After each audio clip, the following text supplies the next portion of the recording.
Ruin has left us hanging in uncertainty. The story was cut off in the most interesting moment. Steelwool has made only 3 endings, but at the same time, the amount of possible outcomes for some characters and the amount of directions where the story can go next is staggering. Not only the endings themselves can have different outcomes, but also the actions that Cassie does during her time in the ruined Pizzaplex might have different consequences on the future. For example, repairing Chica's voice box or rebooting Sun can make them appear later and make a difference in whatever comes. Discovering Bonnie's body can lead to him being repaired by someone and to discovering possibly crucial points about the past. While restoring her bond with Roxy can give us an entire game based around this duo. Outside of Cassie's actions, there were a few things that we could observe when exploring this place. We can see that Fazbear Entertainment were trying to rebuild it. The amount of equipment and other things suggests that there was a huge workforce at play at some point. But for whatever reasons, the restoration of the Pizzaplex was either cancelled or put on hold. However, that doesn't mean that Fazbear Entertainment left this place forever. After all, the Pizzaplex was built on top of Freddy Fazbear's Pizza Place. So one day they might restore this Pizzaplex to its former glory. On the opposite side of restoration, Cassie encounters Tangle, the gigantic abomination that we know almost nothing about. Logic suggests that it's a creature made of agony, akin to Pit Bonnie, but even that is uncertain due to an absolute lack of any information. However, while it's aggressive towards anyone, it seems to have special hatred against the Mimic. This thing destroyed the Pizzaplex and ran away from Cassie when she approached it. Whether it will become relevant again is debatable, as Ruin was supposed to course-correct the story of Security Breach. But Tangle is still here, and right now it looks like something important, while also not being important. Regardless, all things that we just talked about have secondary importance. The primary things for the way the story will progress are of course the 3 endings that I mentioned before. Each of the endings has the same beginning part. Cassie disables Mixes, opens the door for the Mimic, Roxy buys her some time, and Cassie runs through the caves. In this cave you can get your first ending. If Cassie chooses the wrong turn in this place, she bumps into a dead end, where suddenly the mask is able to work again and the wall has a cutout of Fredbear. Cassie puts on the mask and this is the end. The ending is called Brazil, which is a reference to the movie Brazil, implying that this ending is just an illusion of a good ending. The mask shows Cassie something that she desperately wishes to see, which is Gregory being safe. What happens with her in reality, outside of this illusion, is anyone's guess, but this ending is definitely the darkest one. The second ending is a secret one, and it requires you to find all secret cameras across the game. After that, the Mimic starts wearing an old costume and a secret path is opened to the Scooper. Scooper is an arm-looking device that is designed to disassemble animatronics. Cassie lures the Mimic inside and activates the machine. It targets Mimic and drags him into the smoke. When the smoke clears, Mimic is nowhere to be seen, and only an empty costume lies on the ground. On the surface, this ending looks like, hey, we won, we killed the Mimic.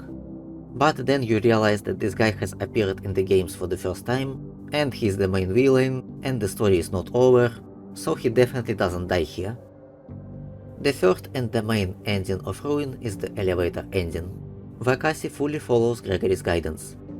After running through the caves, she ends up before the elevator that can take her somewhere up, but it requires a fuzz wrench to be activated. When Cassie uses the fuzz wrench, it feels like the Mimic slowed down his chase.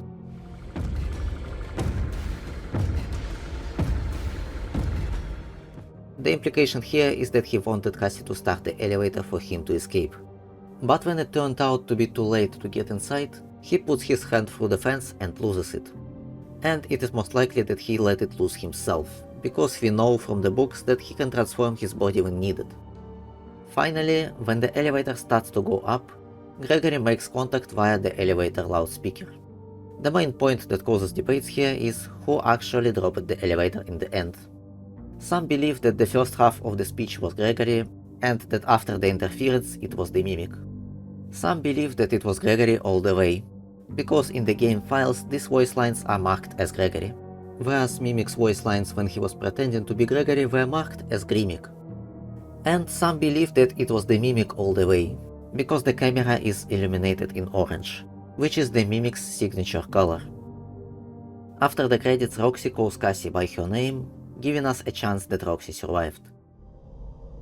Cassie. And after that you are rudely thrown back into the menu. That's the entire ending. So where might these endings take us? While there is a lot of different paths that can be born from each of the endings, some things can be born from all of them. For example, each ending can lead to the restoration of the Pizzaplex, as the actions of Fazbear Entertainment are not bounded by the endings in any way. Or each ending can lead to Cassie becoming the new Venny, as she received the chip long before the endings happened, and we even see that the Mimic can block her from leaving the mask. Some smaller things also doesn't require any specific ending. Cassie can give Chica her voice box or discover Bonnie in any playthrough, and it's more of a question of whether these optional events actually happened. But what definitely happened is a brief appearance of Tangle, giving us a possibility of another force to appear in the future game to come. Now with all these general things out of the way, we can talk about the specifics of each ending. Go right! Hurry!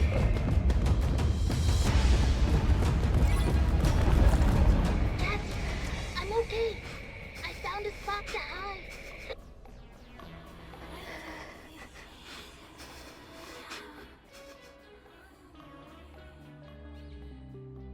The Brazil ending is the most grim one and doesn't seem to leave Cassie that many options. She is stuck in the mask and will be either mind-controlled later or straight up killed. It's possible that even this image of Gregory is made by the Mimic, because Gregory here sits with Vanessa on the background. But Cassie doesn't even know about Vanessa, unlike the Mimic.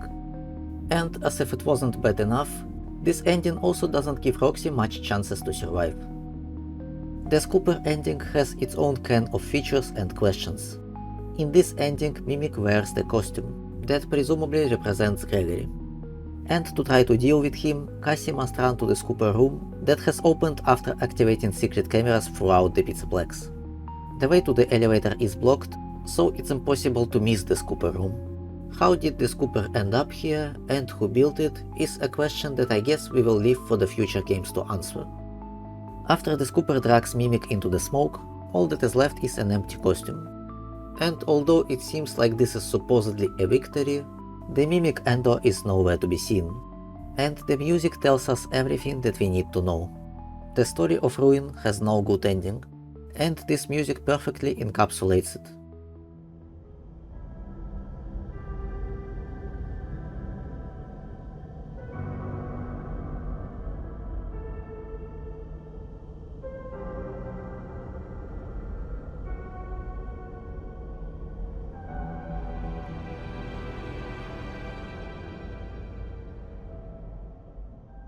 Cassie is definitely left alive, but she still has the chip, she is still alone, and the Mimic is still around.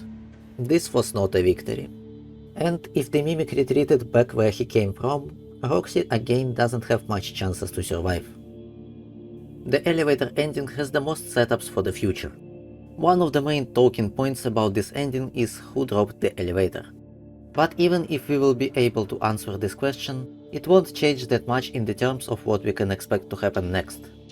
For Cassie's character, it won't really matter who dropped the elevator, because from her point of view it looks like it was Gregory. And if Roxy survives, then she will think that as well. On the side of Mimic, it matters only in case if he dropped the elevator in an attempt to lure Gregory into the Pizzaplex. But if his goal was just to escape, or to take Cassie under his control, he can do it no matter who dropped the elevator. And the side where it matters the most is Gregory himself. This decision can greatly affect what route Gregory's character will take. If it was him, he can go on a route of regret and redemption, or become absolutely ruthless and cold. It could also lead to tension in his relationship with Freddy and Vanessa, as I doubt that they would approve such an act. But if it wasn't Gregory, we might see a full-fledged attempt to rescue Cassie, or at least a revenge mission against the Mimic. Right now, most of the things we see in Ruin imply that Gregory is innocent in regard of what happened to the elevator. He was trying to reach out Cassie the entire night, showing us that he cares about her.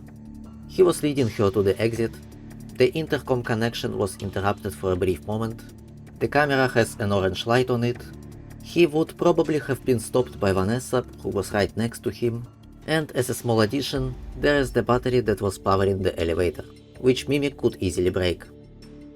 So whatever has happened here was most likely done by the Mimic, and this kinda ties up with the way Ruin portrays him. Throughout the game, Mimic was gaslighting Cassie when talking through Helpy, while using Gregory's voice mainly to motivate her to help him or to play on her emotions. And when Cassie finally frees him, he doesn't try to kill her right away. Instead, he makes a whole spectacle, throwing the walkie-talkie to the ground and announcing that he is Gregory. He cruelly plays with her. And then it's kinda implied that Cassie makes him angry by telling him that he is not Gregory. He repeats it multiple times to her, and then in his jump scare you can barely hear how he says "I'm Gregory."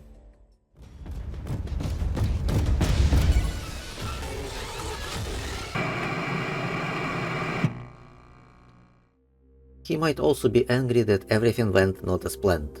We can clearly see his anger right here, in the way how he lost his arm and bends the metal with his other arm.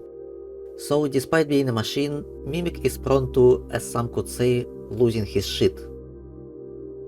Although none of the endings have any concrete evidence as to which one is correct, the elevator ending seems to be the most plausible one, as it has more setups for characters involved.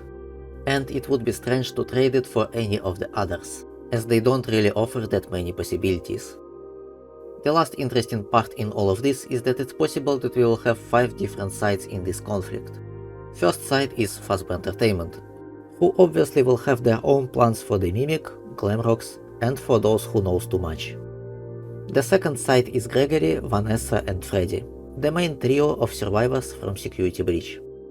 The third side is the survivors from Ruin, Cassie and every animatronic who she might repair and who were abandoned by both Fazbear Entertainment and Gregory's party.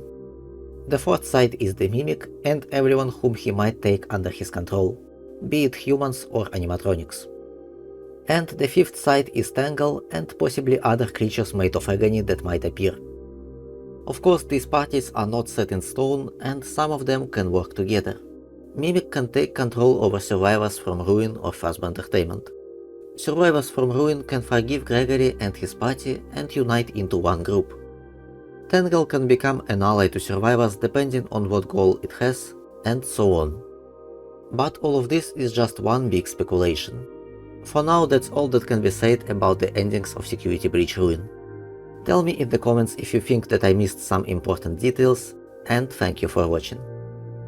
Press like and subscribe if you liked this video, watch another one if you want to. Good luck and I'll see you again soon.